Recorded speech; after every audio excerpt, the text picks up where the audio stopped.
imaginez des drosophiles, minuscules mouches ébènes, dans l'obscurité totale pendant plus de 60 ans.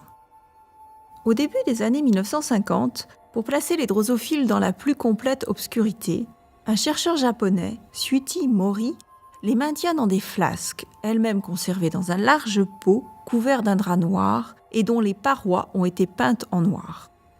Les soins leur sont apportés dans l'obscurité, seulement atténués par une lumière rouge qu'elles ne peuvent pas voir. Ainsi est née une lignée de mouches totalement élevées à l'obscurité, Dark Fly. À sa retraite, le docteur Mori transfère cette lignée à ses collègues de l'université de Kyoto, qui l'ont ainsi maintenue jusqu'à présent, soit pendant 1500 générations.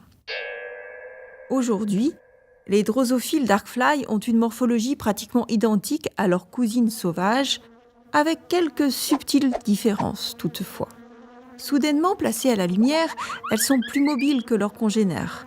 Elles sont aussi plus sensibles à certaines odeurs et présentent de plus longues soies, leur organe de réception sensorielle.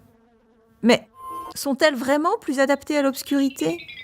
La séquence du génome complet de Darkfly a été obtenue par les successeurs de Mori à Kyoto, ce qui a permis d'identifier des mutations ponctuelles par rapport aux sauvages.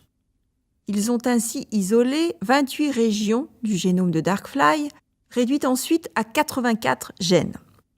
Se trouvent parmi ceux-ci des récepteurs chimiques, des gènes impliqués dans la synthèse des phéromones, dans la formation des souvenirs olfactifs et dans la régulation du cycle jour-nuit.